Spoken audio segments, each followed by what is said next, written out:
আজকে আমি আসছি একটা কালারে মালয়েশিয়া ফার্নিচার ফ্যাক্টরি কালারে কাজ করে। দেখেন এই জায়গায় আমার বড় ভাই ছোট ভাই সবাই একসাথে কাজ করবে লাগছে। মালয়েশিয়া কালার ফ্যাক্টরি যে মানে তেল মারার পরে জিনিসটারে হ্যান্ড মেশিন বা হাতে বৈশা ফিনিশিং দিয়ে ফিরে আবার আপনার কালারের ফিনিশিং দেবে দেয়। তবে এই ধরনের কাজ যারা মালয়েশিয়াতে করেন অবশ্যই তারা বুঝতে পারবেন এটারে আপনার বসা কয় হ্যান্ড মেশিন করে। এখন এটার পরেই জ্বালানোটার পরেই একবারে অ্যাকুরেটভাবে মালটা কালার হয়ে ফিনিশিং হয়ে প্যাকিং হয়ে মালটা বাইরে যাবে। আর এই ধরনের কাজ যারা মালয়েশিয়ায় করেন ফ্যাক্টরিতে অবশ্যই কমেন্টে জানাইবেন। আর সুযোগ সুবিধা যেরকম বর্তমান মালয়েশিয়া ফার্নিচার ফ্যাক্টরিতে কাজ খুবই কম, কাজ নাই বললেই চলে। তবে কোনো মতে খায়া পয়রা বাসা থাকা যায় আর কি, বাড়ির টাকা খুবই কম পাঠানো যায় সীমিতভাবে, নিজেরই চলতে কষ্ট হয় বর্তমান ফার্নিচার ফ্যাক্টরিতে। আর এই ধরনের ভিডিও পাইতে হলে অবশ্যই পেজটারে ফলো দিবেন, বেশি বেশি শেয়ার করে সবাইকে দেখার সুযোগ করে দেবেন।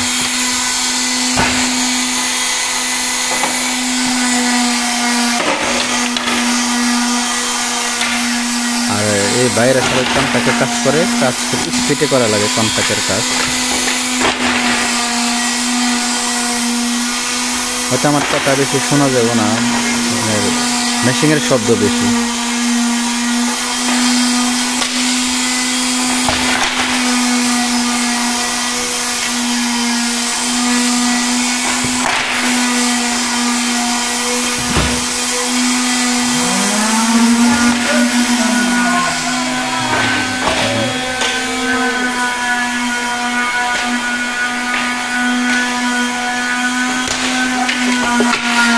দেখেন এই কাজটা খুবই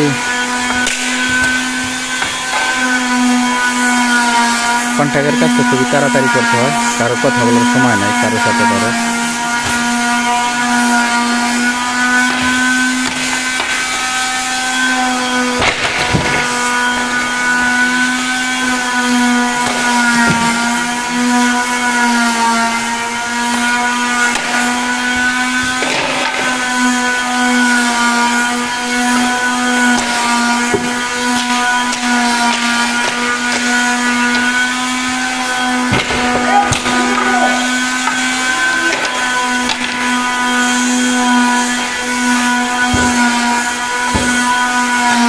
ফ্যাক্টরিটা অনেক বড়,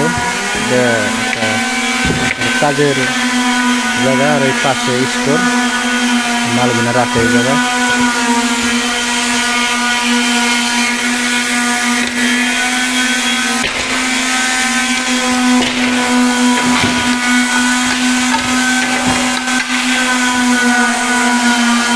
মানে এই জিনিসটা মান্ডি করার পরে জিনিসটার হ্যান্ড মেশিন করে মানে জিনিসটা একটু খসখসা থাকে, জিনিসটার একটু মানে ফিনিশিং দেওয়ার পরে কালার হয়ে যায় আর কি স্প্রে করে।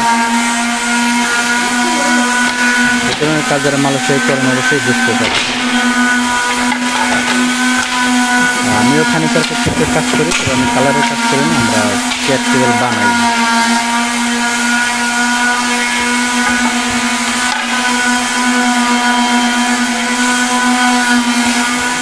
আর আজকের ভিডিওটা কে কোথায় থেকে দেখতে লাগছেন সবাই কমেন্টে জানাইবেন। আর এই ধরনের কাজ কে কে করেন মালয়েশিয়া বা বেসিক বেতন কত, সুযোগ সুবিধা কীরকম অবশ্যই জানানোর চেষ্টা করবেন।